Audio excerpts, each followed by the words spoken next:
जब तक इस देश से जाति भेद नहीं मिट जाता है, छुआछूत नहीं मिट जाता है, तब तक हम लोग मनुस्मृति को इसी प्रकार से जलाते रहेंगे। मनुस्मृति मुर्दाबाद। जीतन राम मांझी और चिराग पासवान जी केंद्र सरकार में मंत्री बने हुए हैं, लेकिन जिस प्रकार से सदन के अंदर अमित शाह ने बाबा साहब डॉक्टर अम्बेडकर का अपमान किया, वहाँ पे ये लोग सदन में बैठते हुए भी एक शब्द नहीं बोले। इसलिए हम सब लोग इन नेताओं का भी पुतला दहन किए हैं। अमित शाह जी कान खोल करके सुन लीजिए, हमको भगवान भगवान कहने से 7 जन्मों तक क्या 7 पीढ़ियों तक स्वर्ग नसीब नहीं हुआ। बाबा साहब डॉक्टर अम्बेडकर ने हमारे पीढ़ियों को जीते जी स्वर्ग का दर्शन करा दिया। हमको किसी और भगवान वाला स्वर्ग नहीं चाहिए। आने वाला समय में बाबा साहब के अपमान के खिलाफ ये आंदोलन विकराल रूप लेगा और पूरे देश के अंदर भाजपा और एनडीए के नेताओं को जगह नहीं मिलेगा। दिसंबर 1927 को बाबा साहब डॉक्टर अम्बेडकर ने, जो भारत के संविधान रचयिता हैं, और उन्होंने जितनी शिक्षा प्राप्त की थी और जितनी डिग्रियां ग्रहण की थी,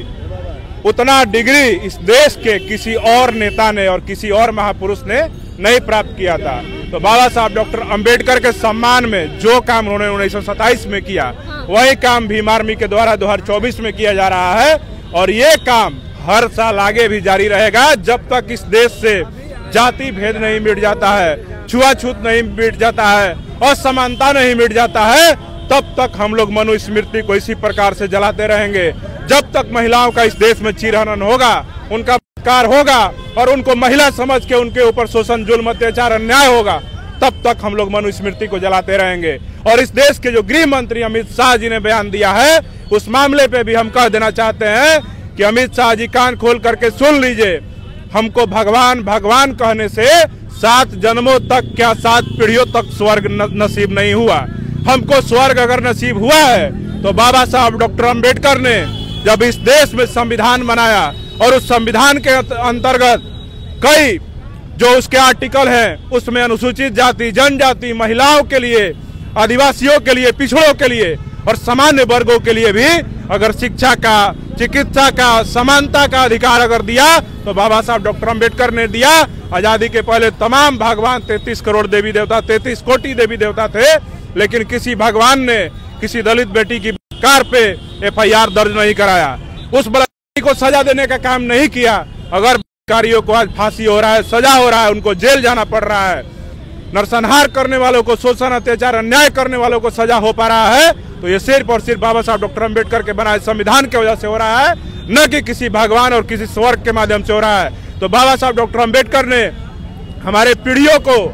जीते जी स्वर्ग का दर्शन करा दिया। हमको किसी और भगवान वाला स्वर्ग नहीं चाहिए। बाबा साहब ने हमें स्वर्ग भी दिया और हम सबको बोलने के लिए स्वर भी दिया, और आज हम लोग आज सम्मान पूर्वक जीवन जी रहे हैं और अपने स्वाभिमान की रक्षा करने के लिए सड़कों पे हैं। तो ये सिर्फ और सिर्फ बाबा साहब डॉक्टर अम्बेडकर का देन है और इस देश में बना हुआ संविधान का देन है, न कि किसी भगवान, किसी धार्मिक धर्म ग्रंथ, न किसी धर्म गुरुओं का देन है। इसलिए हम सब लोग आज अमित शाह का भी पुतला दहन किए हैं। जीतन राम मांझी, चिराग पासवान का क्यों किया? देखिए, जीतन राम मांझी और चिराग पासवान जी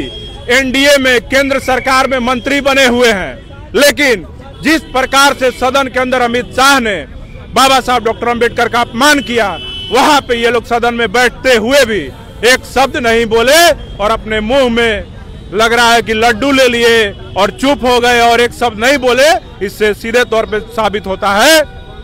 कि एनडीए के जो नेता हैं चिराग पासवान और जीतन राम मांझी जी और बिहार के मुख्यमंत्री नीतीश कुमार, इनके भी 10, 11, 12 सांसद हैं, ये लोग भी सदन में बैठ करके बाबा साहब का जब अमित शाह खिल्ली उड़ा रहे थे, अपमान कर रहे थे, तो ये लोग भी वहाँ पे चुप्पी साध करके बराबर के अधिकारी थे अपमान करवाने के लिए। इसलिए हम सब लोग इन तीनों नेताओं का भी पुतला दहन किए हैं कि अभी भी समय है कि चुप्पी तोड़ो, नहीं तो आने वाले समय में बाबा साहब के अपमान के खिलाफ ये आंदोलन विकराल रूप लेगा और पूरे देश के अंदर आप सबको मुंह छुपाने के लिए भाजपा और एनडीए के नेताओं को जगह नहीं मिलेगा। और बिहार में जब विधानसभा का चुनाव होगा तो यही एनडीए के नेता आप देखिएगा कि 243 विधानसभा क्षेत्रों में घूम घूम करके भाजपा के छोटे से बड़े नेता नरेंद्र मोदी, अमित शाह और तमाम जो नेता हैं 243 विधानसभा क्षेत्रों में बाबा साहब के अपमान के लिए माफी मांगते नहीं थकेंगे। लेकिन बिहार का बहुजन समाज के लोग इनको माफी नहीं देंगे और करारा जवाब देकर चुनाव में वोट के माध्यम से भाजपा एनडीए की सरकार को सत्ता से बेदखल करने का काम